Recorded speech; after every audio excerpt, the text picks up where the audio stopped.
Hello and welcome back, curious mind. Tonight we're not chasing dinosaurs or drifting back through the Mesozoic. Instead, we're going somewhere far less tangible and yet somehow closer than our own heartbeat. We're going to sit quietly with a question that's followed human beings for as long as we've been capable of asking it. What is the soul?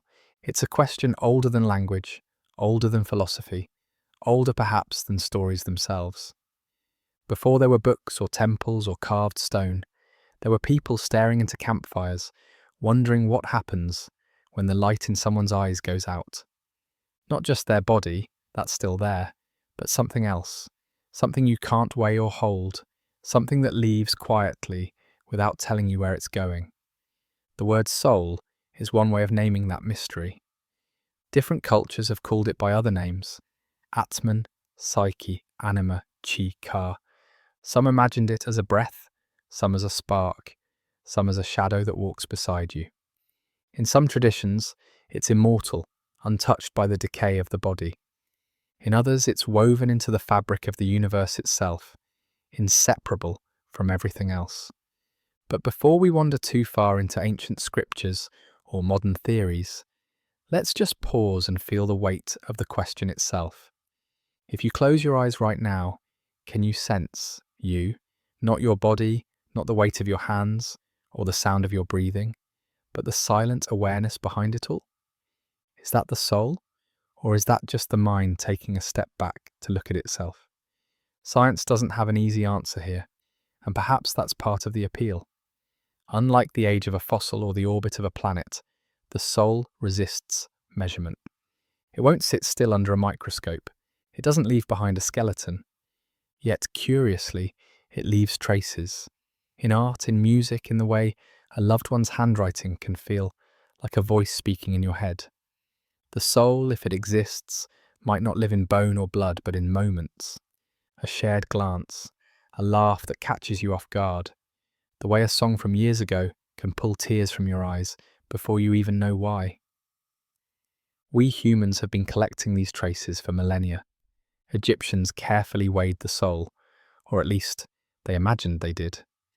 They believed that after death, a person's heart was placed on a scale, balanced against the feather of Ma'at, the goddess of truth and order, too heavy with wrongdoing, and the heart was devoured by a waiting beast. Light enough, and the soul passed on to paradise. In Greece, philosophers wrestled with the soul as the essence of a person's being. Plato wrote of it as immortal, travelling between realms. Aristotle, more grounded, saw it as the animating principle of life, the difference between a living thing and a corpse. And then came countless others, mystics, poets, theologians, each adding a new brushstroke to the portrait of something no one could quite define. Maybe that's why the soul feels so slippery. It doesn't belong to a single tradition or discipline. It's at home, in a temple, in a laboratory, in a poem scribbled on a napkin at 2 a.m. And no matter where you find it, the question lingers. Is it a thing in itself, or just a word we use to talk about the parts of being human that we can't explain? Tonight we'll follow that question through winding paths, through ancient myth and modern science, through philosophy and personal experience, never rushing, never demanding an answer, just tracing the edges of a mystery that might be older than the stars. If the soul is real, perhaps it has been here since the first spark of life. And if it's not, well, perhaps the very act of looking for it tells us something important about who we are. So take a breath, feel the quiet shape of yourself in the dark, and let's step gently into the long, strange history of the human soul. Long before books, long before cities, long before even farming, there was firelight, a circle of warmth against the cold. Beyond it, shadows shifting on stone walls, voices murmuring in a language that might have no words for soul, but carries the question all the same. Imagine a small band of early humans gathered at the mouth of a cave. They've just lost one of their own. They don't have writing, but they have ritual. They arrange stones, place flowers, maybe leave a favourite tool beside the body. Why? There's no practical reason. The dead can't use tools. but something in them feels that this matters. Archaeologists have found burials like this dating back at least 100,000 years, some even earlier. Careful arrangements, red ochre pigments, animal bones, hints of ceremony. The people who did this were not just discarding a body, they were doing something for the person who had been there, the someone who had lived inside that body. This is one of the earliest signs we have that humans sensed there was more to life than the purely physical, that there was a you that didn't simply vanish when breathing stopped. Maybe they thought of it as a spirit travelling somewhere else. Maybe they thought of it as a shadow lingering near the fire. Maybe they didn't think about it in words at all, just in the quiet, heavy way grief settles in the chest. Over time, these feelings grew into stories, and stories became beliefs. In some, the soul took the form of breath, leaving the mouth in a final exhalation, drifting upward into the sky. In others, it was a twin that lived inside you, stepping out in dreams, to wander the world and returning before you woke. The soul became a traveller, a messenger, a survivor of the body's frailty. It could be weighed and judged like in ancient Egypt. It could drink from the river Lethe and forget its past life, as in Greek myth. It could be reborn again and again in new forms, as in Hindu and Buddhist traditions. But the soul was never just about death. It was also about life, the invisible thread that tied people together. A parent feeling the hurt of their child even across great distances. Two friends locking eyes and knowing exactly what the other is thinking. The way music could make your chest ache, as if someone had opened a hidden door inside you. When we talk about the soul, we're often talking about connection. Not just to each other, but to something larger, nature, the universe, the divine. It's why so many creation myths begin with the gift of breath, or light, or fire. A lifeless form is given a spark, and suddenly it's alive. That spark, that's the soul. And yet, for all its poetry, the soul has also been debated with the seriousness of law. Ancient philosophers argued over whether it was made of matter or not, whether animals had them, whether it could be destroyed, whether it was individual, or whether all souls were part of one great ocean of consciousness. Sometimes, these ideas shaped entire civilizations. Belief in a soul could influence how people treated the sick, the dying, the poor. It could inspire acts of incredible kindness, or, in darker times, justify cruelty. Wars have been fought and laws written based on what people believed about the soul. Even now, when science can map the brain's activity down to a millimetre and a millisecond, the question still holds power. Not because we can prove or disprove it in a lab, but because it's tied to something more personal. What does it mean to be you? Are you just the sum of your cells, your neurons firing in patterns? Or are you something more, something that could, in some way, outlast the dust of your bones? These early stories and rituals don't answer the question, but they show us that as long as humans have been human, we've been looking for the soul's footprints. And sometimes, the search says as much about us as the thing we're trying to find. Now, from the flicker of ancient firelight, we'll follow the trail forward, into temples, into philosophy, into the first attempts to understand the soul, not just through story but through reason. The world changes when we begin to write our questions down. Firelight stories become clay tablets, papyrus scrolls, etched stone. And once something is written, it can travel, from one mind to another, across borders, across centuries. That's how the soul made its way into philosophy. In ancient Greece, the question of the soul was not a matter only for priests or poets. It was a subject for thinkers, people who wanted to pull apart the world piece by piece and see how it fit together. They didn't just ask if the soul existed, they asked what it was, where it lived, and how it worked. Plato saw the soul as immortal, something that existed before you were born and would continue after you died. To him, the soul wasn't just your essence, it was your truest self. He divided it into three parts: the rational, your thinking; the spirited, your will and emotions; and the appetitive, your desires and instincts. A well-lived life, he thought, was one where these parts were in harmony, each knowing its role. His student Aristotle disagreed, or at least reframed the question. For Aristotle, the soul was not a separate, ghostly thing that floated away at death. It was the form of the body, the organizing principle that made a living being alive. When the body died, the form was gone too. In his view, soul and body were inseparable, like the shape of a flame and the fire itself. Other philosophers joined the debate. The Stoics believed the soul was material, made of a warm breath that connected you to the cosmos. Epicureans argued that the soul was made of atoms, fine, quick-moving ones that dissolved when you died. The Pythagoreans imagined it as something that could be reborn into new bodies, cycling through many lives in a quest for purity. Even in disagreement, they shared a certain confidence. The soul could be understood, at least in principle. It wasn't just a matter for faith. It could be reasoned about, diagrammed, debated in the marketplace. And so it was, sometimes in polite conversation, sometimes in heated argument, sometimes in long treatises that tried to trace every possible implication of the soul's existence. These discussions didn't happen in a vacuum. They were shaped by the world these thinkers lived in, a world where death was common, where the stars seemed eternal, where human life was brief but full of beauty and struggle. The soul, in their hands, became a way to talk about that gap between the fragile body and the enduring universe. A way to ask, is there something in me that belongs to the eternal? It's easy to forget now, when philosophy can seem abstract and academic, that these ideas were meant to guide actual lives.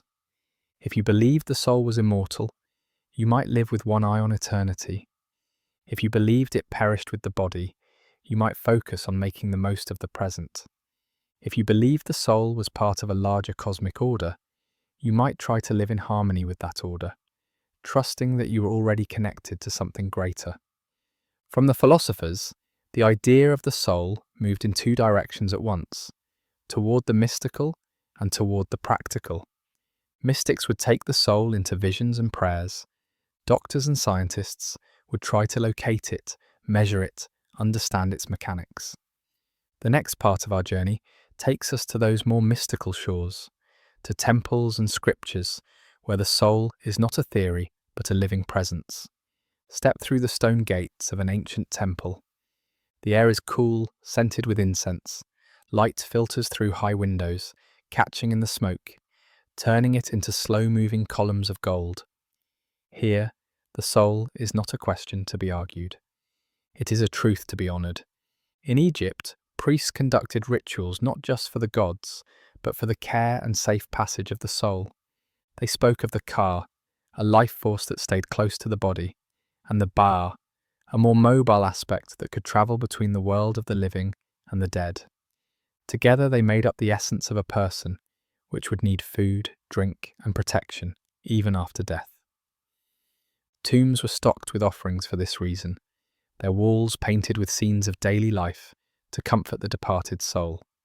In India, the Vedas and later the Upanishads described the Atman, the true self, eternal and unchanging, distinct from the temporary body and mind.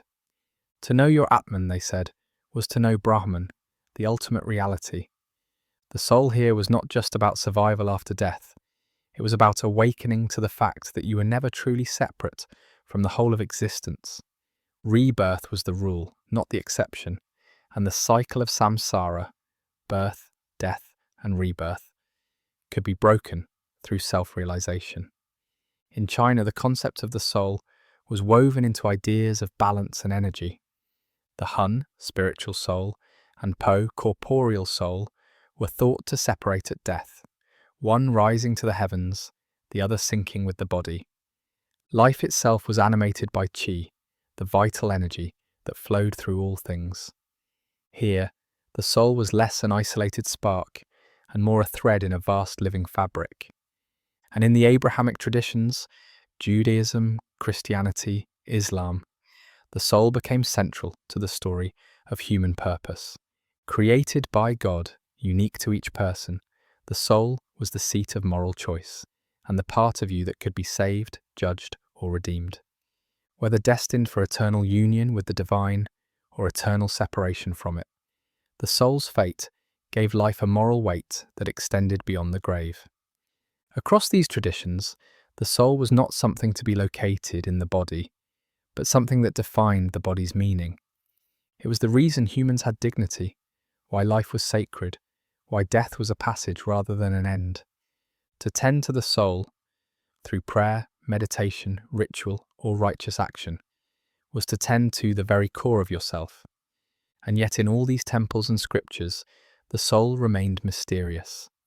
It could be named, described, revered, but never quite captured. No one could bring it into the light and say, "Here it is." It was always felt rather than proven, believed rather than measured. That didn't stop the next wave of seekers from trying. If the soul was real, they reasoned, it must leave some trace in the physical world. Some sign in the body, some weight, some spark, some pattern in the brain. And so the hunt began, from the quiet halls of monasteries to the busy corridors of early laboratories. Picture a wooden table in a candlelit room.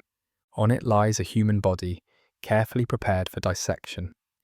Around the table stand a handful of scholars, some in robes, some in the plain clothes of working physicians, all with the same question in mind: where does the soul live? This was not idle curiosity. In medieval Europe and the Islamic Golden Age alike, the body was being studied with an intensity that often bordered on reverence. Anatomy wasn't just about fixing wounds or understanding illness. It was about locating the mysterious connection between flesh and life. For centuries, thinkers had proposed candidates for the soul's residence. Aristotle had pointed to the heart, with its steady beat and central place in the body. Others favoured the brain, especially as knowledge of its intricate structure grew. The Roman physician Galen, for instance, argued for the brain as the seat of the rational soul, noting its link to sensation and movement. By the Renaissance, the brain theory had gained traction. Dissection after dissection revealed its complexity. The folds of the cortex, the branching nerves. Surely, many thought, this was where the soul must sit, like a king in a fortress, sending out orders to the rest of the body. Then came more daring hypotheses. In the 17th century, René Descartes, philosopher, mathematician, and occasional anatomist, proposed a very specific location: the pineal gland. This tiny structure, tucked deep in the brain, was, in his view, the perfect place for the soul to interact with the body, because it wasn't duplicated like other brain structures. 2 eyes, 2 ears, 2 hemispheres, but just one pineal gland, one seat for one soul. It was an elegant idea, but elegance isn't proof. Later, science revealed the pineal gland's real functions, regulating circadian rhythms and producing melatonin, leaving Descartes' soul seat theory behind. Still, the quest to pin the soul to a physical spot continued. Some sought it in the blood, inspired by biblical references to life in the blood. Others looked to the nervous system, suggesting that the soul rode along the currents of sensation and reflex. Perhaps the most striking, and now infamous, attempt came from Dr. Duncan McDougall in the early 1900s. He tried to weigh the soul, yes, literally. Placing dying patients on specially built scales, he measured their weights before and after death, reporting a small, sudden loss, about 21 grams, at the moment life left the body. His sample size was tiny, his methods questionable, and his results unrepeatable. But the idea lodged itself in popular imagination. Even today, you'll hear people talk about the 21 grams as if it were a scientific fact. What all these efforts reveal is something deeply human, our longing to make the invisible visible. If the soul exists, surely it must touch the physical world somewhere, leave some shadow, some weight, some flicker on an instrument. But each time, the answer slips away. And that brings us to a crossroads. If the soul can't be weighed or found in a single organ, maybe we've been looking for the wrong kind of thing. Maybe the soul isn't a passenger in the body at all. Maybe it's a process, a pattern, something that emerges when matter and life are in motion. The next chapter in our story belongs to the scientists who dared to suggest just that, and in doing so, shifted the conversation from anatomy to mind. By the late 19th and early 20th centuries, science had begun to map the brain with increasing precision. Neuroscience was in its infancy, but already it was revealing something unsettling. Changes to the brain could change the self. A head injury could alter a person's temperament. A tumour pressing on certain brain regions could distort memory, even personality. Diseases like Alzheimer's could slowly strip away recognition, language, and the sense of identity. To some, this was proof that the soul, if it existed, must be entirely bound up with brain function. No ethereal ghost separate from the flesh, but a pattern of neural activity. Psychologists added their own observations. Freud spoke of the mind's layered architecture: conscious, preconscious, unconscious. William James, often called the father of American psychology, described consciousness as a flowing stream, never the same from one moment to the next, yet somehow always recognizably yours. If there was a soul, James suggested, perhaps it was less a static entity and more the continuity of experience itself. This idea that the soul might be the ongoing process of being aware brought the discussion into new territory. It didn't answer whether such a process could survive death, but it reframed the mystery. The question was no longer, where is the soul hiding, but what is it made of, moment by moment, while we're alive? Philosophers of mind joined the fray. Some argued for materialism, that everything we call mind or soul emerges entirely from physical processes in the brain. Others leaned toward dualism, that there is a non-physical aspect to consciousness that can't be reduced to matter. Still others proposed a kind of middle ground, where consciousness is a property of the universe itself, like space or time, and the soul is our local experience of it. Meanwhile, Eastern philosophies, long accustomed to seeing the self as fluid rather than fixed, found echoes of their own views in these scientific findings. Buddhism, for example, teaches that there is no permanent, unchanging soul, only a bundle of perceptions, sensations, and thoughts, arising and passing away. Modern neuroscience's vision of the mind as dynamic, ever-shifting, fits surprisingly well with that picture. And yet, for all the mapping, for all the brain scans and psychological theories, something stubborn remained. People still felt the presence of something more. A sudden wave of awe under a star-filled sky. The way you can know someone's mood without a word being spoken. The persistent intuition that you are more than the sum of your parts. Science could explain parts of it: empathy circuits, mirror neurons, the effects of certain neurotransmitters. But explaining isn't always the same as capturing. It's like describing the wavelengths of light in a sunset. The numbers are true, but they don't quite hold the beauty. So the mind as soul idea satisfied some, but left others restless. Could it be that the soul is not in the brain, not in the body, not even in the mind, but in the connections between them and between us? That's where our journey will go next, into the realm of relationships, meaning, and the possibility that the soul is as much between as it is within. There's a quiet moment that happens sometimes when two people are deeply in sync. It might be a shared smile in the middle of a crowded room, or a conversation where the rest of the world seems to fade into a soft blur. It could be as simple as walking in step without thinking about it. Psychologists call some of these moments interpersonal attunement. Poets and mystics have another name for them: soul connection.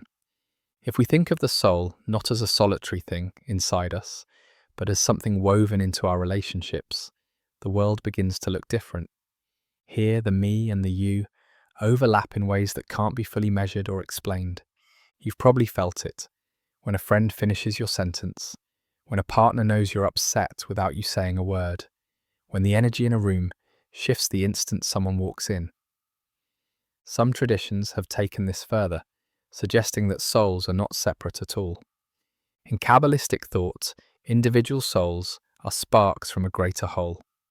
In some indigenous teachings, the self is defined by its relationships to family, to community, to the land, to the ancestors. You are not you alone, you are you in connection. Modern science, in its own language, offers supporting clues. Our brains are wired for empathy, with mirror neurons that fire both when we act and when we see someone else act. Our bodies sync rhythms without conscious thought, heartbeats aligning, breathing patterns matching, even brain waves falling into the same patterns during deep connection. If the soul exists in these spaces between, then maybe it's not something you have so much as something you share. It would mean that your soul is shaped by every relationship you've ever had, even brief ones. A stranger who helps you find your way in a foreign city, a teacher whose kindness echoes years later, the pet who curls up on your chest and purrs you through a heartbreak. This way of thinking about the soul doesn't diminish individuality, it reframes it.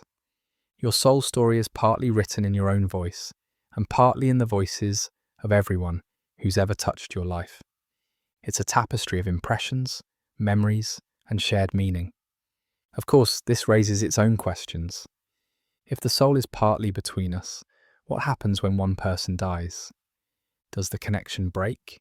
Or does it live on in memory, in influence, in the subtle ways they've changed you? Many grieving people will tell you they still feel the presence of someone long gone, not as a ghost in the corner, but as a thread woven so deeply into their own soul that it can't be pulled out. It's a comforting thought, but also a challenging one. If our souls are interconnected, then our actions carry more weight than we might like to admit. Cruelty doesn't just harm another person, it changes the shape of the connection itself. Kindness doesn't just make someone's day better, it might make both of your souls more expansive. In this view, the soul isn't a static object tucked away inside you. It's a living network, growing, fraying, healing, and rewiring every time we meet each other's eyes. And if that's true, then perhaps the search for the soul is also the search for better ways of being together. Next, we'll explore an idea that might sit alongside this one, that the soul is not only a connection between people, but also a bridge between the ordinary and the infinite. There are moments, rare, unpredictable, when life feels suddenly, impossibly vast. Standing on a mountain ridge, watching the clouds spill over the peaks like slow water. Looking through a telescope and realizing the faint smudge of light you see is an entire galaxy, millions of light years away. Holding a newborn and feeling the peculiar sense that time has folded in on itself. These are the moments people often describe as spiritual, though you don't need to belong to any religion to feel them. They have a certain texture, a blend of awe, humility, and belonging. It's as if something inside you is brushing against the edges of something immeasurable. Many traditions would call that something the soul touching the infinite. In mystical Christianity, it might be described as the soul encountering God. In Sufism, it might be the heart dissolving into divine love. In Hinduism, it could be the realization that Atman and Brahman are one. Even in secular terms, it can be framed as a deep alignment with reality, a sense of being exactly where you're meant to be, in harmony with everything. Psychologists have studied these moments, calling them peak experiences. Abraham Maslow, best known for his hierarchy of needs, described them as times when we feel more whole, more ourselves, yet also more connected to all that exists. Brain scans of people in deep meditation or prayer show patterns that suggest changes in how the brain processes self and time. In some cases, the regions responsible for orienting you in space quiet down, leaving a sense of boundlessness. For those who believe in the soul, these experiences are not just interesting brain states. They're glimpses of its true home, like a tuning fork ringing in sympathy with a distant note. the soul recognizes something beyond the ordinary limits of perception. And here's a curious thing. People who've had such moments often describe a lasting change. Not in the sense that they walk around in a constant state of cosmic bliss, but in small, steady ways. They may become more compassionate, more patient, more aware of the fragility and beauty of life.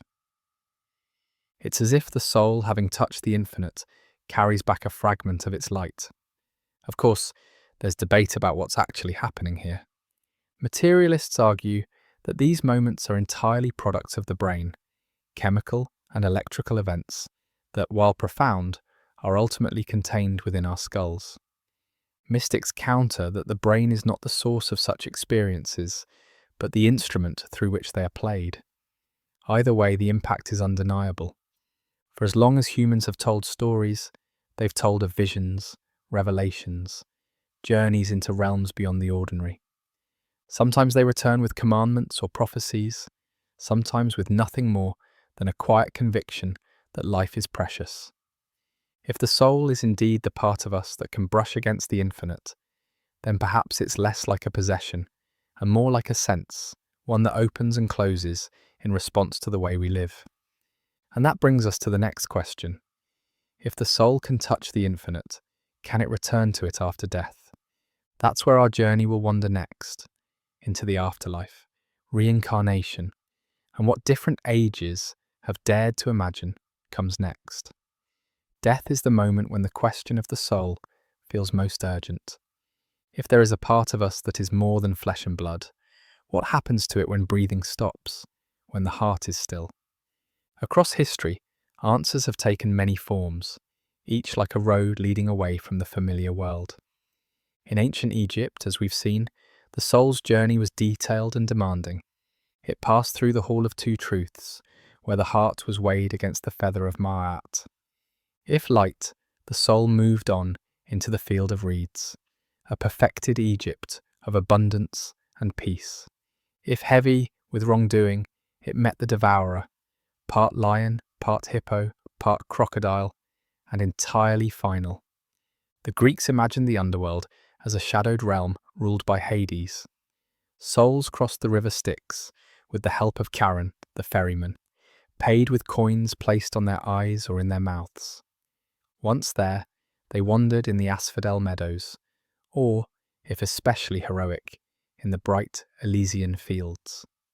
For the unjust, darker places waited. Tartarus, a deep pit of punishment. In Norse mythology, the road split. Some souls went to Valhalla, the great hall of Odin, feasting and training for the final battle at Ragnarok. Others went to Hell, a cold and quiet place, not necessarily of torment, but far from the glory of the warrior's afterlife. Hinduism and Buddhism offered another vision entirely. Reincarnation. The soul, or consciousness, did not end but was reborn, shaped by the actions, karma, of its past lives. The cycle of samsara could be uplifting or crushing, depending on one's spiritual progress, and the ultimate goal was to break free into moksha or nirvana, liberation from the cycle, unity with the ultimate. Christianity, Islam, and Judaism brought the afterlife into moral focus. Heaven, hell, resurrection, judgment. The soul's fate became the culmination of earthly choices, divine mercy, and faith. Here, the road beyond life was not only a journey, but a reckoning. These beliefs shaped entire cultures, the way people lived, treated others, prepared for death. They gave hope to the grieving, courage to the fearful, and sometimes fear to the doubtful. They also raised questions. If the soul survives death, does it keep its memories? Does it remain you without the body? And if it changes, is it still you at all? Modern science rarely comments directly on the afterlife. It frames death as the end of biological function, the irreversible loss of consciousness. Yet even here there are curious threads, reports of near-death experiences, moments where people describe floating above their bodies, moving through tunnels of light, meeting long-dead loved ones. Skeptics explain them as brain phenomena during oxygen deprivation. Believers see them as proof of the soul's survival. Whichever view you take, the roads beyond life remain paths we cannot walk back from. We can only listen to the echoes of those who claim to have glimpsed them, or lean into the stories that carry meaning for us.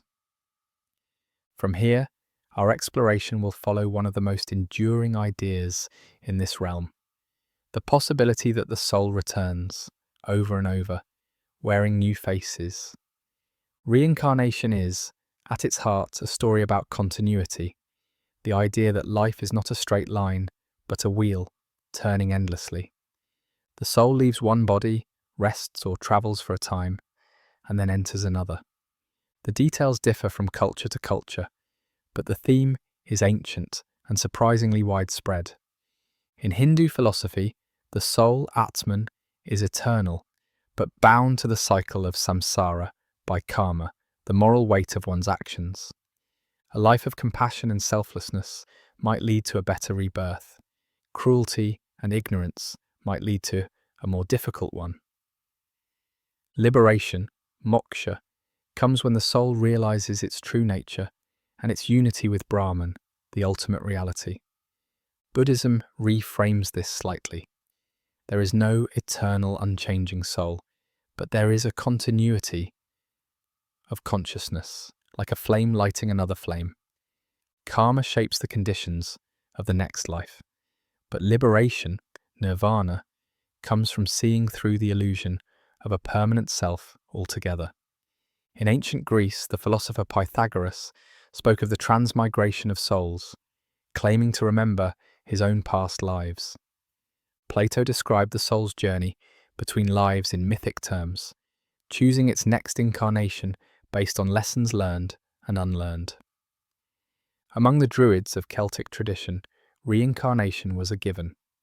Julius Caesar, in his writings, noted their belief that the soul passed from one body to another, a faith that, he suggested, gave them unusual courage in battle. Even in modern times, the idea persists, often divorced from any formal religion. Some people simply feel they've been here before. Others report memories or dreams they believe are glimpses of previous lives, sometimes with details they could not have learned by ordinary means. Cases investigated by researchers like Dr. Ian Stevenson documented children who recalled specific past life identities, sometimes with uncanny accuracy. Skeptics point to coincidence, suggestion, or cryptomnesia, hidden memories from this life resurfacing in disguise, but the stories remain. If reincarnation is true, it reframes the soul's purpose. This life is not a test you pass or fail once, but a chapter in an ongoing education. Mistakes can be mended over lifetimes. Growth is measured not in years but in centuries. And relationships may take on new depth. Perhaps you have walked beside someone before, in another time, another form. Of course, it also raises questions about identity. If you have lived 100 times before, are you still you? Or are you a composite, 1,000 voices in one body, each whispering fragments of past selves? In this view, the soul might be less like a fixed crystal and more like a river, carrying traces of every place it's ever flowed.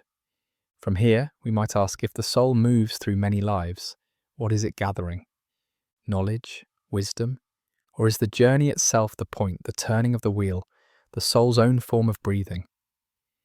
Next, we'll step back from belief to examine something more elusive, the way the soul appears not in grand metaphysical systems, but in the small, private moments that give life its depth. Not every conversation about the soul happens in a temple, a monastery, or a philosophy lecture. Sometimes it happens in the kitchen, with a cup of tea cooling between your hands. Sometimes it's in the hospital waiting room, or on a park bench, or during the walk home after a funeral. In those places, the soul isn't an abstract debate. It's a felt presence, or absence, a sense that something essential is here, or has gone. Think of the way you can stand in an empty room and still feel that it's full of someone's presence, or how a beloved person's laugh can linger in your memory so vividly that it almost feels like they're right there beside you. These are small things, easy to dismiss as psychology, nostalgia, or habit, and yet when you experience them, they can feel more real than anything. Many people describe this as the soul, not because they can prove it, but because no other word quite fits. It's not just memory, it's a living echo. It doesn't fade when you close your eyes. If anything, it sharpens.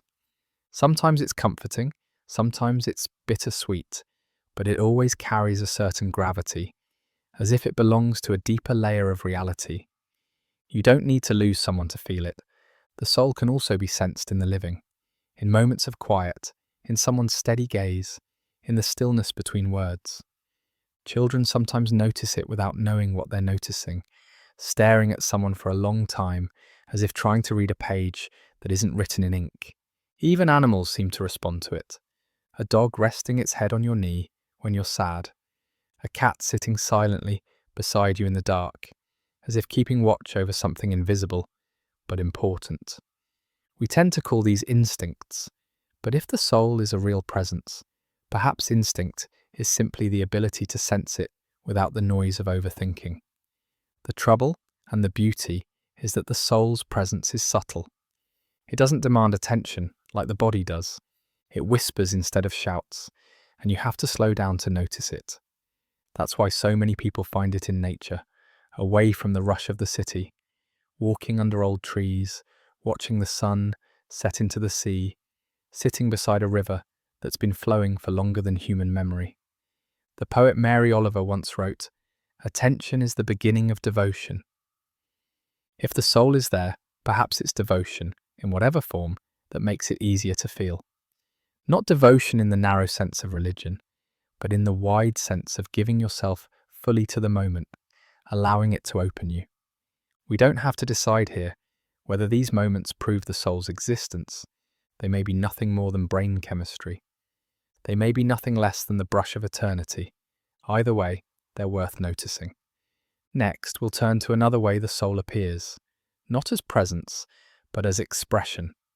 Through art, music, and creation, the soul seems to step forward and show itself, as if to say, "I am here, and this is what I see." When a song moves you to tears, you're not just hearing notes, you're hearing the translation of one person's inner world into a form that can travel into yours. That's why art, in all its forms, is so often called soulful. Across cultures, creative expression has been one of the most consistent ways humans have tried to make the soul visible. The cave paintings of Lascaux, the chants and dances of Polynesian voyagers, the sculptures of ancient Greece, the handwritten letters of someone in love. These are not just decorations or amusements. They're evidence of an inner life pushing to the surface. Some traditions see this literally. In certain West African cultures, music and dance are not just art forms. They are ways of embodying the spirit. The performer becomes a vessel, and the soul flows through movement and sound. In Japanese aesthetics, the concept of kokoro, heart, mind, and soul, is central to the creation of calligraphy, tea ceremony, or poetry. The work is not complete unless the maker's kokoro is present in it. Modern psychology has its own take. Carl Jung saw art as a channel for the collective unconscious, the deep well of archetypes and shared human patterns. An artist might think they're painting a personal vision, but they're also giving form to something much larger, something that speaks to people across time and culture. There's also the mysterious fact that sometimes art feels wiser than its creator. Writers say their characters take on lives of their own. Composers describe hearing a melody arrive fully formed, as if it came from elsewhere. Painters discover meanings in their work they didn't consciously put there. It's as if the soul knows more than the surface mind and slips its knowledge into the work. And the soul is not limited to the arts we traditionally call creative. A gardener shaping a small patch of earth into a place of peace. A chef making a meal that feels like home. A teacher finding exactly the right words to spark a student's curiosity. Whenever we pour something of ourselves into what we do, something that goes beyond utility, we leave a trace of the soul. Perhaps that's one of the reasons human creations can move us even when their makers are long gone. A centuries-old painting, a letter written by an ancestor, a song recorded before you were born. They carry a pulse. The hands are gone, the voice is silent, but something remains that is unmistakably alive. If the soul exists, then maybe this is one of its secret talents. It can cross time, not as a ghost, but as a thread woven into the things we make, the things that outlast us. From here, our journey will shift again to explore the soul's role in morality. For many, the soul is not just who we are, but who we ought to be, the compass that points us toward or away from certain paths. In many traditions, the soul is not simply a silent witness to our lives, it's a participant, a compass that tilts towards certain choices and recoils from others. It is, in this view, the part of us that knows the difference between right and wrong even before the mind has built its arguments. Think of the small pang you feel when you tell a lie, even a harmless one, or the strange lift in your chest when you act generously without expecting anything in return. These are not always logical reactions, they're felt. Some call that conscience, others call it the voice of the soul. In ancient Egypt, as we've mentioned, the soul's afterlife fate depended on the weight of the heart, heavy with wrongdoing, light with justice. In the Christian tradition, the soul is stained or cleansed by moral choice, redeemable through repentance. In Hinduism and Buddhism, actions shape the trajectory of rebirth, nudging the soul toward liberation or binding it further to the cycle. Even outside religion, the idea persists. Philosopher Immanuel Kant argued that humans have an innate moral law, a kind of inbuilt dignity that can't be explained purely by biology or social conditioning. For him, this was evidence of something beyond the material, something soul-like in its authority.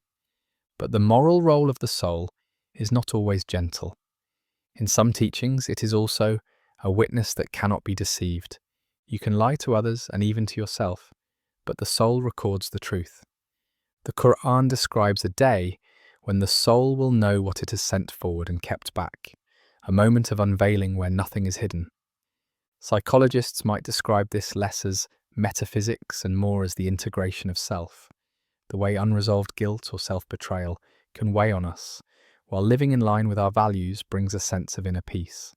But even in that framework, the metaphor of the soul still resonates, because it suggests something deeper than habit or survival. When people speak of losing their soul in a moral sense, they don't mean physical death. They mean a kind of inner erosion, the slow dimming of integrity, compassion, or courage. And when they speak of saving their soul, they mean recovering those things, sometimes at great cost. This idea of the soul as moral compass has shaped laws, communities, and personal choices for millennia, and it suggests that if the soul exists, it may be as much about who we become as about what we are. Next, we'll explore the tension that often accompanies this, the soul as something under siege, in need of protection, restoration, and renewal. If the soul is our deepest self, then it stands to reason it can be hurt, not physically, but in ways that change its shape. Cultures around the world have names for this. In some Native American traditions, trauma can cause soul loss, a part of the self retreating or becoming inaccessible. In ancient Greek thought, deep grief could leave the psyche weakened, its vitality drained. Even in everyday speech, we recognize this idea. We talk about being crushed in spirit or losing heart. We say someone has sold their soul when they've betrayed something essential for power, money, or comfort. These phrases may be metaphorical, but they point to a shared intuition. The soul can suffer. Psychologists approach this in terms of mental and emotional injury, trauma, burnout, depression. But there's a growing recognition that healing is not just about symptom relief.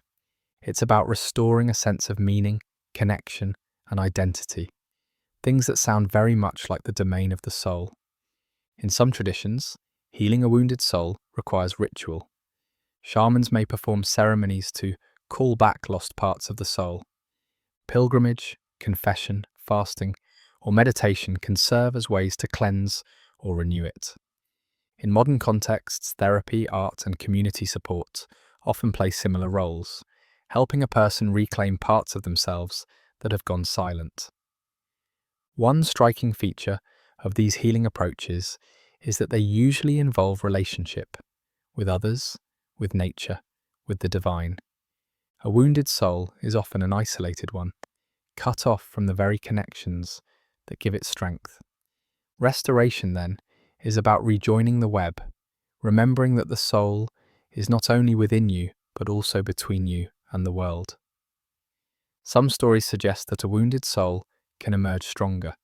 The Japanese art of kintsugi repairs broken pottery with veins of gold, making the object more beautiful for having been broken. In the same way, a healed soul might carry its scars not as disfigurement, but as part of its unique pattern, proof of endurance, depth, and the capacity to mend. But the process is rarely quick. It may require patience, forgiveness, and a willingness to face pain directly. And it raises another question. If the soul can be wounded, can it also grow? Can it expand, deepen, or evolve beyond what it was before? That's where our journey will turn next, to the idea of the soul not as fixed, but as something that can change over a lifetime. When we talk about growth, we usually think of bodies and skills, a child getting taller, a student learning a new language, a tree adding rings. But many traditions suggest that the soul too can grow, not in size or weight, but in depth, clarity, and capacity. This growth often doesn't happen in comfort. It tends to come through challenge, love that stretches us, grief that reshapes us, work that forces us to confront our limits. Sometimes it happens in moments of stillness, sometimes in the heat of crisis. In Sufi poetry, the soul is likened to a mirror, clouded by the dust of everyday distractions.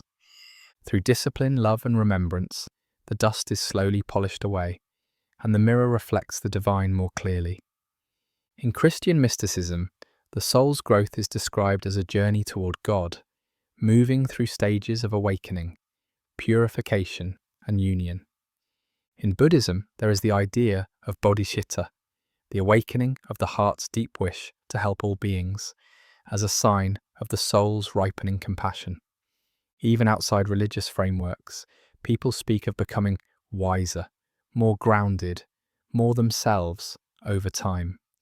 These changes can't be plotted on a graph, but they can be felt, in the way someone listens more than they used to, forgives more easily, or carries themselves with quiet assurance. Some believe the soul grows by gathering experience across lifetimes, each incarnation adding to its store of understanding. Others see growth as possible only within a single life, shaped by choices, relationships, and the way we respond to hardship. And here's something intriguing. Growth can happen in directions we might not expect. An elder may grow in playfulness, a serious person may grow into joy, a fearful person into courage. The soul doesn't always follow a straight upward line. It curves, loops, and doubles back, more like a vine seeking sunlight than a ladder with rungs. In this view, the purpose of life might not be to perfect the soul, but to let it unfold, to give it the experiences it needs to become more fully itself. And just as physical growth needs nourishment, so does the soul's. Which brings us to our next question. What feeds the soul? What in the long run allows it to thrive? The phrase food for the soul has been worn smooth by use, but when you stop to think about it, it's a vivid metaphor. If the soul can grow, it must have some form of nourishment. Not calories or proteins, but the kinds of experiences, relationships, and moments that make us feel more alive, more whole.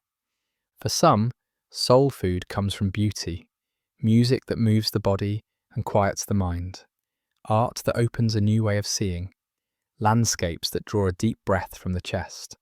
For others, it comes from connection, long talks with a trusted friend, shared laughter around a table the wordless bond between parent and child. Spiritual practice has been a source of nourishment for many: prayer, meditation, chanting, or ritual. These acts are often less about belief than about tuning attention, quieting the noise so the soul's own voice can be heard. A person may leave such practices with no new answers, but with a renewed sense of balance and openness. Acts of service can also feed the soul, helping someone in need, creating something that benefits others, working toward a cause greater than oneself. These can leave a lasting warmth, a kind of inner sustenance that lingers long after the action is over. Interestingly, the opposite is also true. Certain experiences seem to starve the soul: chronic isolation, dishonesty, especially toward oneself, a life stripped of meaning, lived only in reaction to demands. In such states, people often describe feeling empty or numb, as if the core of themselves has gone quiet. Different cultures have their own recipes for soul nourishment. Japanese Shinrin-yoku, or forest bathing, is the practice of immersing oneself in nature, letting its sounds, scents, and sights restore inner balance. In some African traditions, communal drumming and dancing are not just entertainment, but ways of realigning the spirit. In the West, retreats, whether to monasteries, art residencies, or simply a quiet cabin, are sought as places to feed the soul through reflection and renewal. Whatever the method, the pattern is similar. Nourishment comes from what reconnects us to others, to the world, to ourselves, and perhaps to something greater. And this raises a fascinating thought. If the soul depends on connection for its health, maybe it also is connection at its core. From here, our journey will turn towards something both ancient and newly relevant: the idea that the soul is not confined to humans at all, but shared in some form by all living beings. If you've ever looked into the eyes of an animal and felt a spark of recognition, you've already brushed against this idea. The soul may not belong to humans alone. Many traditions, ancient and modern, hold that all living beings have some kind of soul, spirit, or life essence, a thread that ties them into the great fabric of existence. In Shinto, the indigenous spirituality of Japan, everything has kami, a sacred presence. Trees, rivers, rocks, animals, even certain human-made objects can hold this spirit. In many indigenous cultures of the Americas, animals are not resources, but relatives, each with their own soul and dignity. To take the life of an animal is an act that requires respect, gratitude, and often ceremony.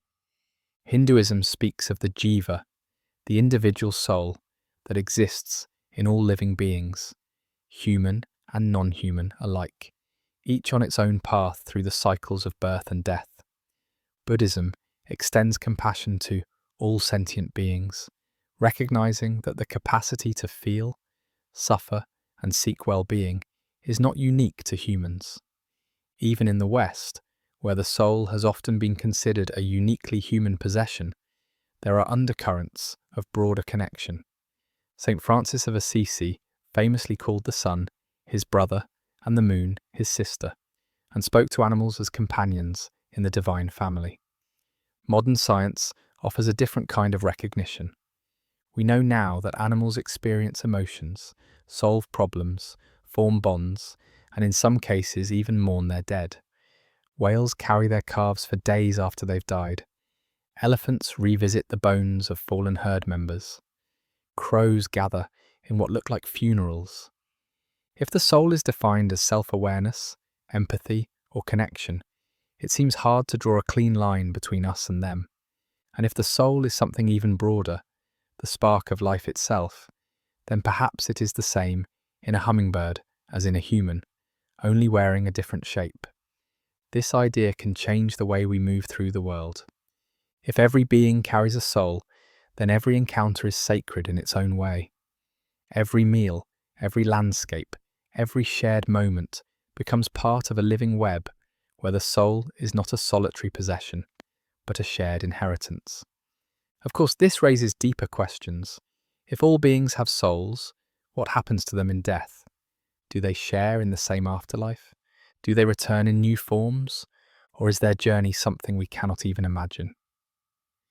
Before we try to answer, we'll pause to consider something else. The possibility that the soul is not only in living things, but in the universe itself. Imagine the universe not as a vast machine, but as a living being. Every star, every planet, every atom part of a single, breathing organism.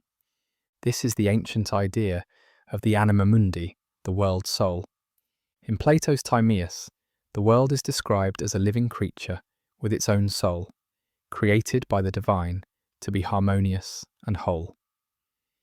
For the Stoics, the cosmos was infused with pneuma, a vital spirit that ordered and sustained everything. In some strands of Hinduism, the entire universe is the body of Brahman, with all individual souls as facets of the same infinite being. The Renaissance revived this vision. Thinkers like Marsilio Ficino spoke of the anima mundi as the thread that connected all levels of reality, the bridge between the material and the spiritual. Artists and scientists alike saw the world not as dead matter, but as a living work of art, with meaning woven into its very structure. Even in modern times, echoes of this idea surface in unexpected places.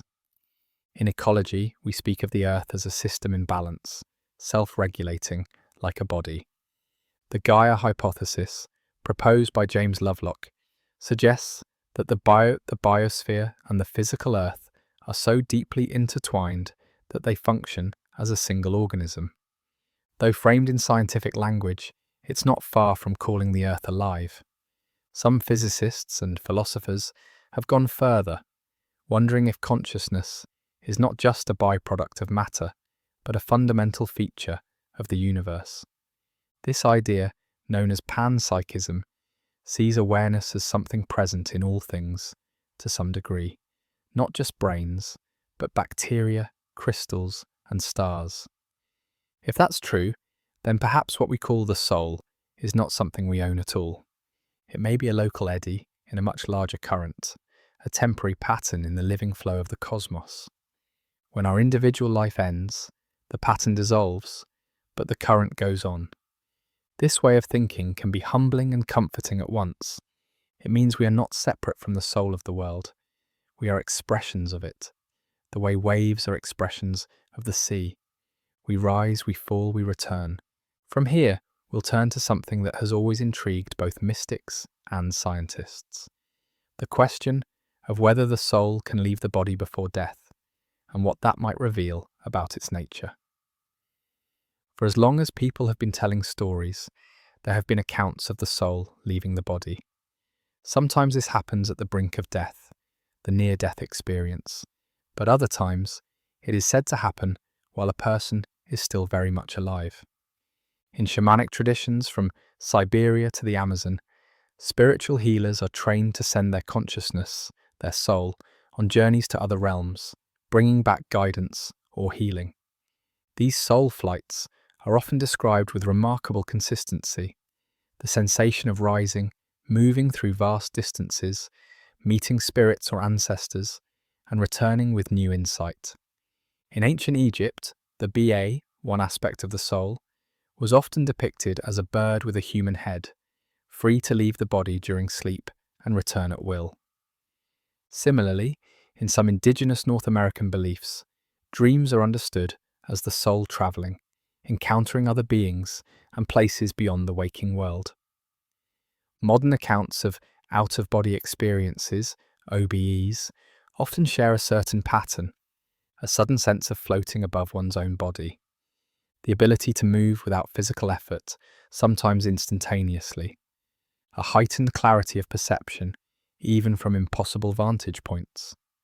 Scientific research into OBEs has explored many explanations: changes in brain activity, disturbances in the temporoparietal junction, which integrates sensory information about the body's position, or lucid dreaming states.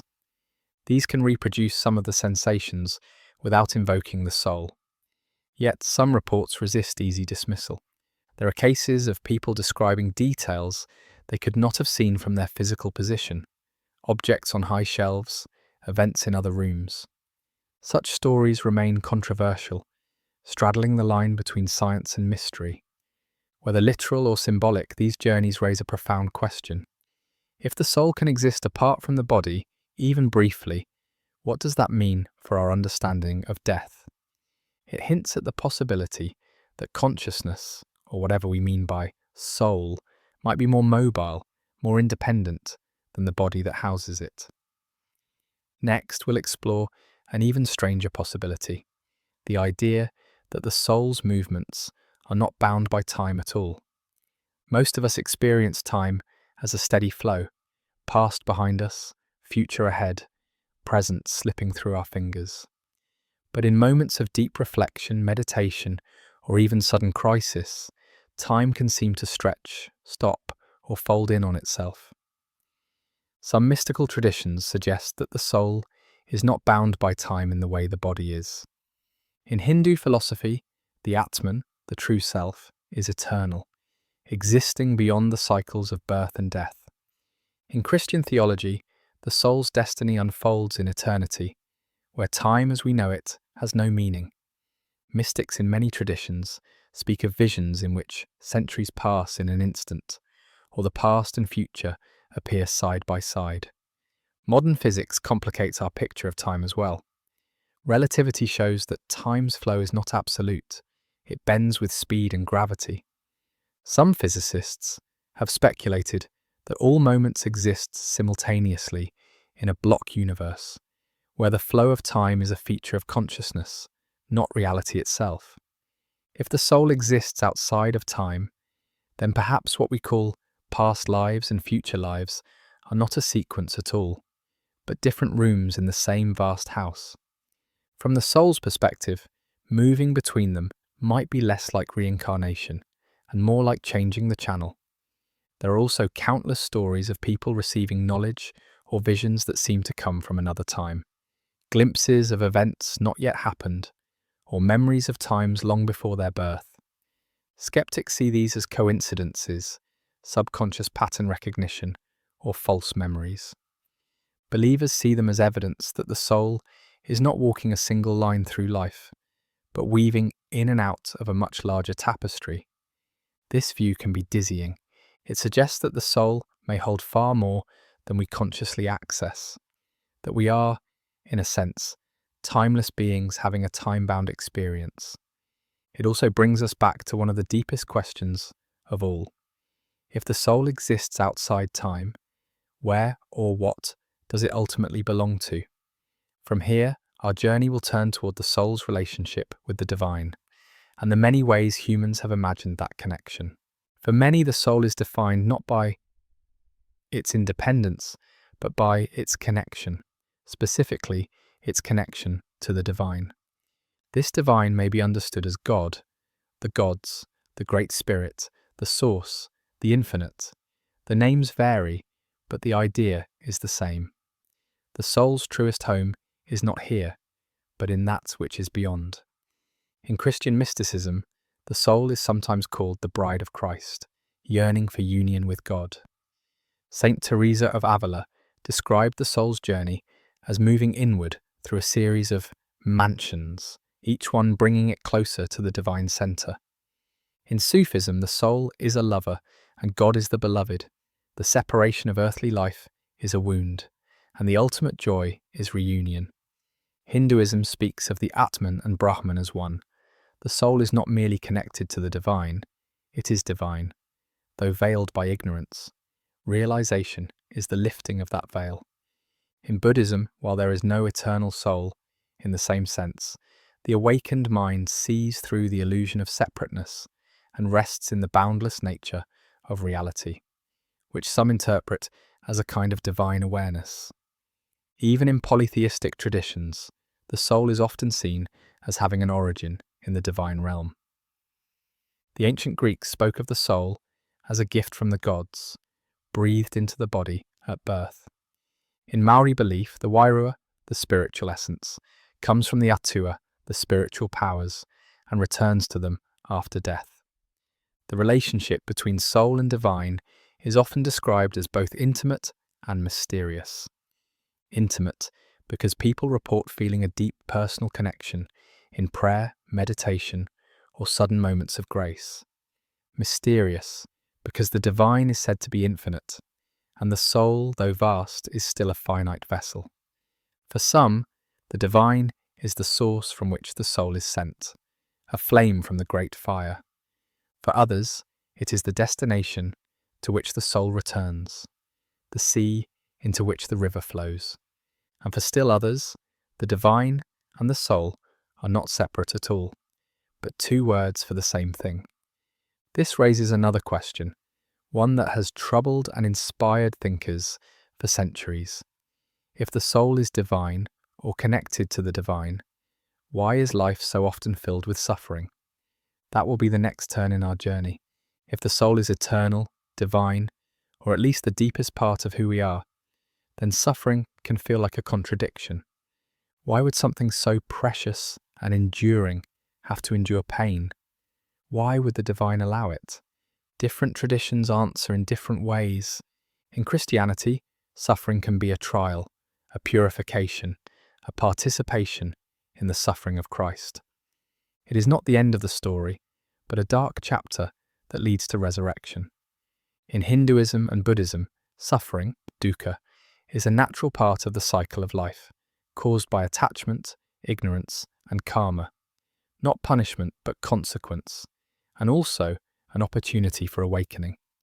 Some indigenous teachings see suffering as part of the balance of life, a teacher in its own right. To walk in beauty, one must also pass through shadow. The soul is shaped by both, the way a river's course is shaped by its bends and obstacles. Modern psychology offers another angle. Suffering can break us open, forcing us to confront what truly matters, stripping away illusions.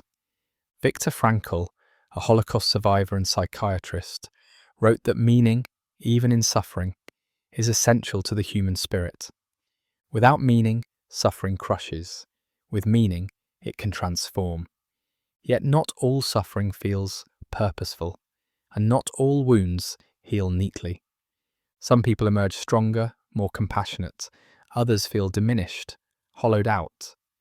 This is where the question of the soul becomes deeply personal. Is there something within us that remains untouched by suffering, no matter how much pain the body and mind endure? Mystics often say yes. They speak of a core that is never harmed, never lost, the still point within the storm. Finding it can be the work of a lifetime, but in those who do, you often see a quiet resilience, a peace that is not dependent on circumstances. If such a core exists, it suggests the soul's strength is not measured by avoiding suffering, but by the way it holds itself in its midst. And perhaps that strength is linked to another quality we'll explore next. Love, not as emotion, but as the very fabric of the soul itself. When people speak of the soul, love is never far behind.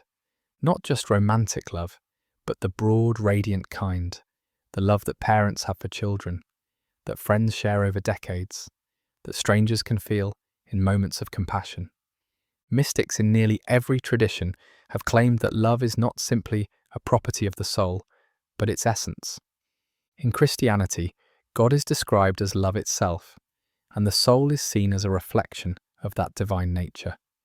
In Sufism, the soul is a lover separated from the beloved, and the longing for reunion is the root of all desire.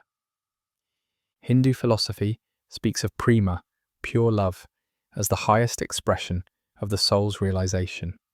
Even secular voices often frame love as central to our deepest humanity. The philosopher Iris Murdoch called love the extremely difficult realization that something other than oneself is real, a recognition that resonates with the idea of the soul as connection. Love in this sense is not always easy or gentle. It demands vulnerability, surrender, and sometimes sacrifice, but it also transforms. When you act from genuine love, whether for a person, a place, a cause, something in you feels more alive, more whole. It's as if the soul itself is stretching into fuller expression. There's an intriguing symmetry here. If the soul is made of love, then giving love strengthens it. and withholding love weakens it. This would explain why acts of kindness, generosity, or forgiveness often leave us feeling lighter, more at peace, while bitterness, cruelty, or indifference seem to weigh us down. It's worth noting that love doesn't need to be dramatic to nourish the soul. It can be as small as making someone a cup of tea when they're tired, or as simple as listening fully when they speak. These moments may seem insignificant, but they ripple outward, touching other souls in ways we may never see. If love is the fabric of the soul, then perhaps death is not an end, but a return, a dissolving back into the great sea of love from which we came. From here, it's only natural to ask, if the soul is made of love, can we recognize one another across lifetimes or beyond death? The idea that souls can find each other again is one of humanity's most enduring hopes. You see it in ancient myths, in religious teachings, in modern novels and films. It's the belief that certain connections run deeper than time or circumstance, that they are written into the fabric of the soul itself. In Hindu and Buddhist thought, souls can be bound together by karma, not as punishment or reward, but as a web of cause and effect that brings them into each other's lives again and again. Some relationships may be for learning, some for healing, some simply for joy. In Greek mythology, the concept of anamnesis, deep recollection, suggests that the soul remembers truths from before this life. In Plato's Symposium, Aristophanes tells the story of humans once being whole and then split apart, doomed to wander the earth searching for their other half. In the West, stories of soulmates carry this thread forward, whether in a romantic sense or as deep platonic bonds. Many people describe meeting someone and feeling an instant recognition, as if they've known them forever. These moments defy explanation, but they can be among the most profound experiences of a lifetime. Even accounts of near-death experiences often include reunions with family, friends, or even pets long gone. The meetings are described with overwhelming joy, a sense of homecoming. Skeptics may see these as comforting hallucinations. Believers see them as evidence of the soul's enduring bonds. Whether literal or metaphorical, the idea of meeting again serves an important role.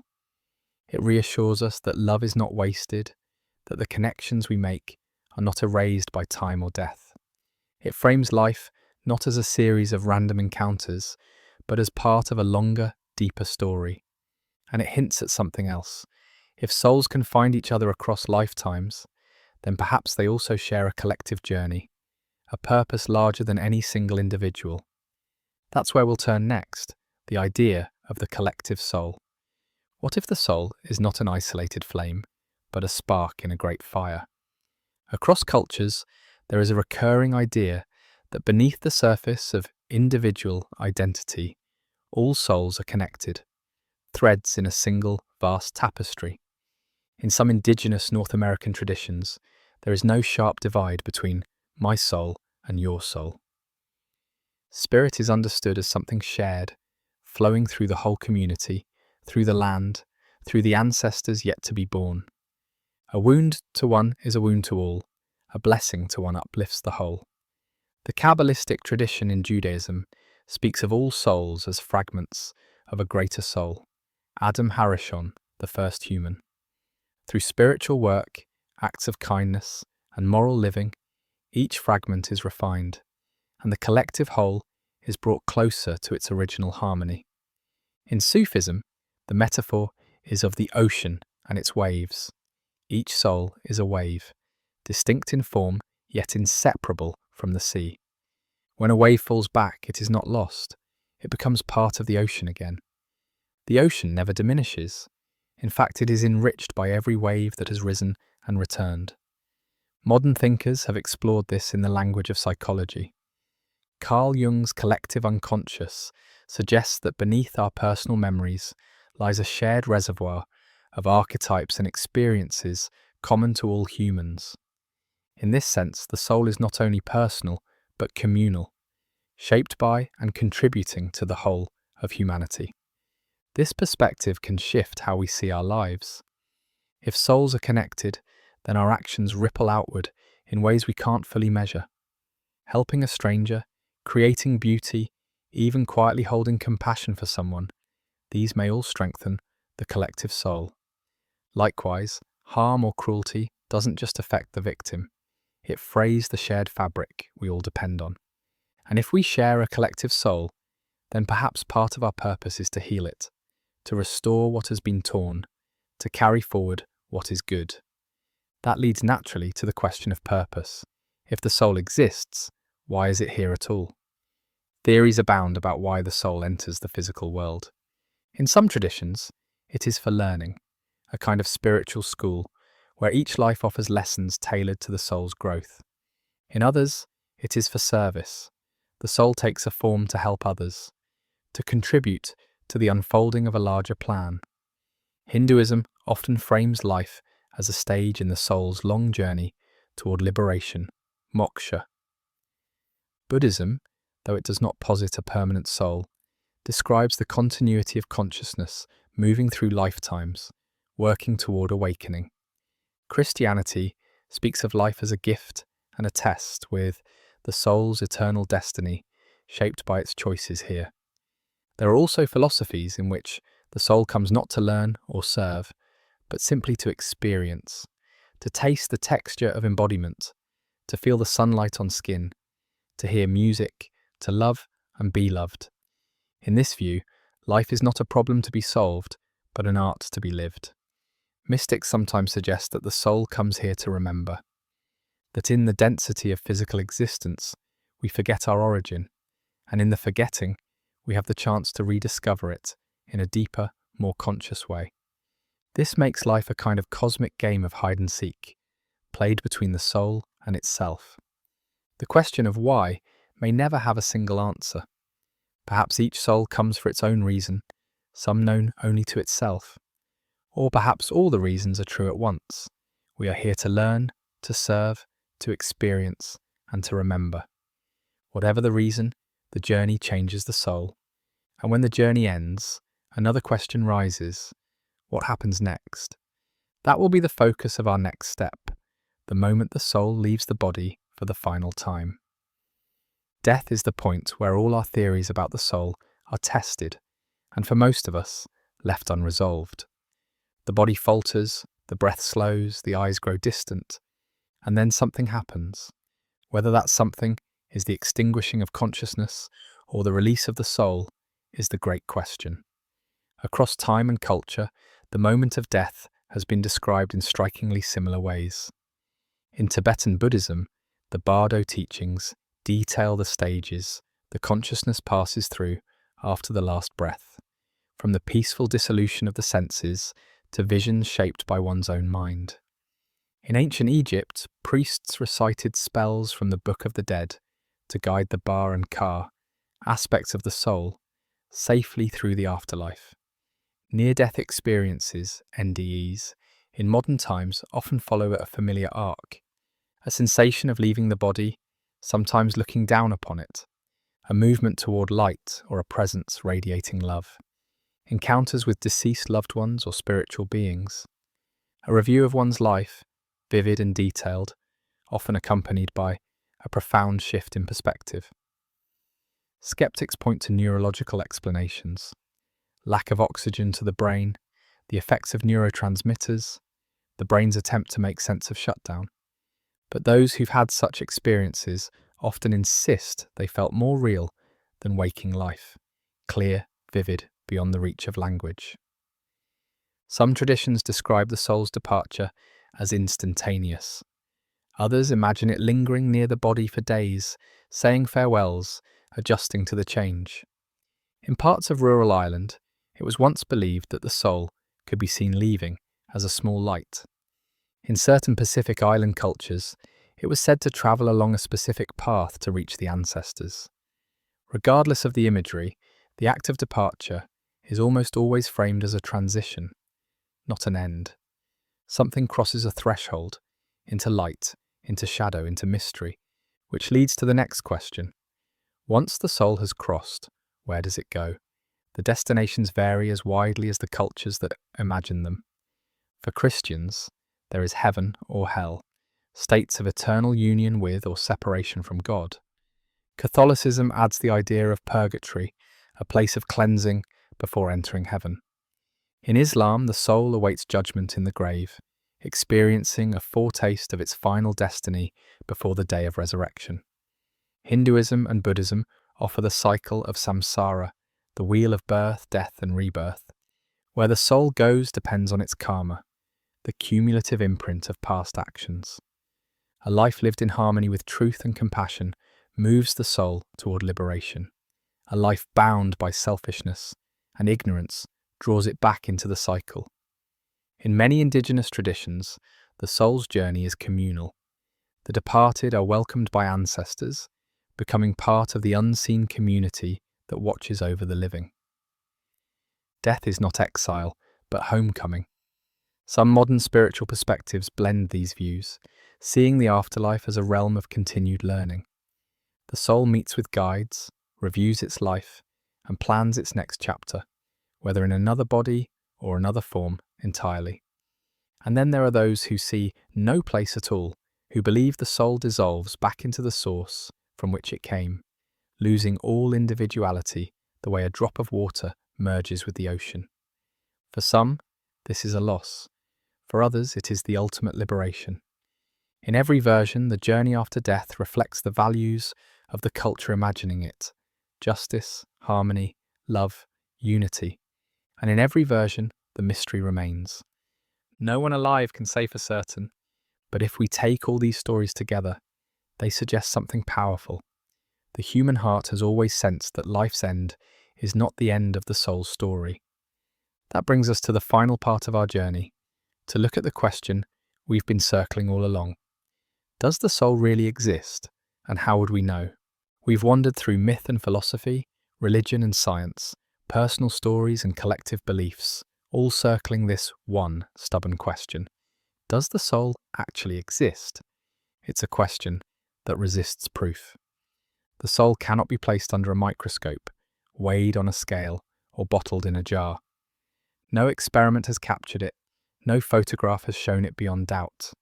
And yet, the absence of proof is not the same as proof of absence. There are things we take seriously, despite their elusiveness. Consciousness, love, beauty. We cannot measure these in any final way, yet we feel their reality deeply. Some argue the soul is simply a poetic name for consciousness, the rich inner life that emerges from the brain's complex chemistry. By this view, when the brain stops, the soul ends with it. Others believe consciousness is not produced by the brain, but channeled through it, like a radio signal through a receiver, meaning the soul could persist even when the body fails. Philosophers have wrestled with the mind-body problem for centuries. If we are only matter, how do we account for subjective experience, the what it's like to be a thinking, feeling being? This gap in understanding has left room for the possibility that the soul is real, though perhaps not in the ways we've imagined. Then there are personal testimonies, people who have had near-death experiences, profound moments of connection, or feelings of being guided by something beyond themselves, often describe these as self-evident, as certain to them as the ground beneath their feet. Of course, certainty is not the same as evidence, but human history is built as much on felt truth as on proven fact. It's possible the soul is not a thing at all, but a relationship, a way of being connected to life, to others, to the universe. If so, looking for it as a discrete object might be like trying to catch the wind in a box. So, does the soul exist? Perhaps the better question is, do we live as if it does? Because the answer to that shapes the way we treat ourselves, one another, and the world. And that brings us to our final section. Not to solve the question once and for all, but to leave you with a way of carrying it forward. Maybe the soul is an immortal spark breathed into us by the divine. Maybe it is a current in the great ocean of consciousness. Maybe it is a beautiful story we tell to make sense of our longing for meaning. Whatever it is or isn't, the question of the soul has shaped human life for as long as we've been telling stories. It has given rise to art, music, rituals, philosophies, and moral codes. It has comforted the grieving, inspired the brave, and humbled the proud. Perhaps the point is not to settle the question, but to let it shape the way we live. If you live as though you have a soul, something precious, deep, and connected to all life, you may treat yourself with more kindness. You may see others not just as bodies moving through the world, but as fellow travelers carrying their own mysteries. You may approach the world itself as something alive, worthy of care. In this way, belief in the soul, whether literal or metaphorical, becomes a kind of self-fulfilling truth. It invites us to live soulfully, to seek meaning, to love deeply, to create beauty, to act with integrity. And if, at the end, it turns out that the soul was only a story, then at least it was a story that made us better. But if it is real, if, when we breathe our last, we find ourselves stepping into a wider, brighter reality, then perhaps we'll recognize it not as a surprise, but as a homecoming. The feeling of returning to something we've known all along, but only glimpsed in moments. Until then, we live in the in-between, in bodies of flesh and bone, with minds full of questions, and maybe souls full of light. And perhaps the most important thing is simply to keep asking, listening, and living in a way that honors the possibility that the soul is real. Because in the end, the question, what is the soul, may be less about defining it, and more about discovering it, not in theory, but in the way we choose to be every single day.